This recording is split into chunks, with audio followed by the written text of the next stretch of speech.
धरती solar system की एकमात्र ऐसी प्लेनेट है जिस पर लाइफ एग्जिस्ट करती है। हम अर्थ पे रहते तो हैं, पर ऐसे बहुत सारे फैक्ट्स हैं जिसके बारे में हम अवेयर नहीं हैं। और इस वीडियो में मैं आपको बताने जा रहा हूँ top 5 facts about planet earth. So let's explore. Age of the अर्थ।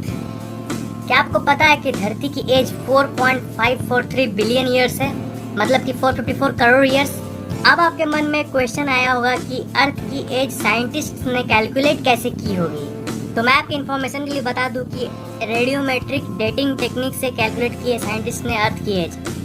यह एक टेक्निक है जिसमें साइंटिस्ट किसी भी पत्थर या किसी भी मटेरियल की एज कैलकुलेट करते हैं। तो इससे आप समझ ही गए होंगे कि सबसे पुरानी जो पत्थर मिली है हमें वो 4.5 बिलियन ईयर्स पहले की है, यानी धरती की फॉर्मेशन की टाइम की।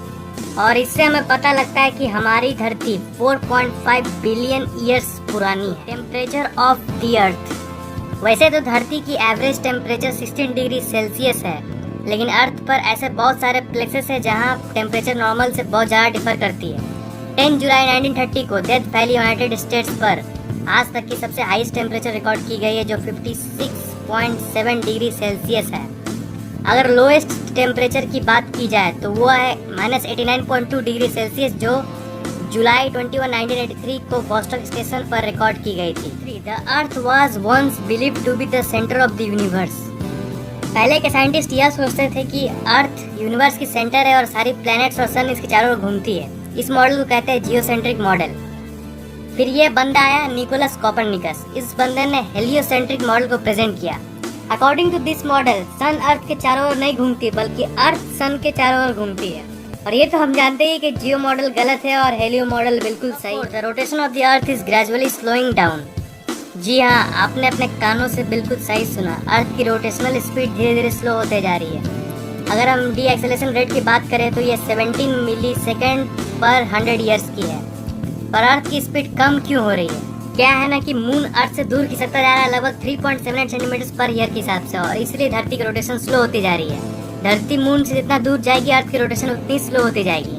3.78 सेंटीमीटर पर ईयर तो सुनने में ज्यादा नहीं लग रहा होगा, लेकिन अब मैं आपको बताता हूँ कि ये अमेजिंग क्यों है। कुछ 454 करोड़ साल पहले जब चांद नया नया था, तब चांद धरती के बहुत ज्यादा ही सामने था, और उस वक्त हर एक दिन लगभग 6-7 घंटे का होता था।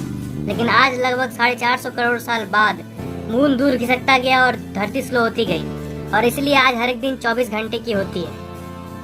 अगर हम फ्यूचर की बात करें तो फ्यूचर में भी धरती और स्लो होती रहेगी। 14 करोड़ साल बाद धरती की हर एक दिन की ड्यूरेशन 24 से 25 आवर्स में बदल जाएगी। Number 5, revolution speed of the अर्थ। हम लोग सब जानते हैं कि अर्थ सन के चारों ओर रिवॉल्व करती है, लेकिन इसकी रेवोल्यूशन स्पीड पता है आपको कितनी है? इसकी रेवोल्यूशन स्पीड है 30 किलोमीटर पर सेकेंड। जितनी देर तक आप मेरी ये वीडियो देखे उतनी देर में अर्थ ने 6120 किलोमीटर ट्रैवल कर ली है। अमेजिंग बात तो यह है कि धरती अकेले ही नहीं बल्कि आपको भी साथ साथ ट्रैवल करवा रही है। इसका मतलब आप भी 30 किलोमीटर पर सेकंड के स्पीड से रिवॉल्व कर रहे हो, लेकिन आप इसे फील नहीं कर पा रहे हो। है ना ये कूल बात? That's what amazing about earth. Please like this video if you have enjoyed it. Comment if you have any queries. ये चैनल अभी नया है तो प्लीज सब्सक्राइब जरूर कर लो, ये बटन पर क्लिक करके या फिर इसके नीचे वाले बटन पर क्लिक करके। आगे बहुत सारे इंटरेस्टिंग वीडियोस आने वाले हैं इस चैनल पे, आपको बहुत मजा आएगा। सब्सक्राइब कर लो।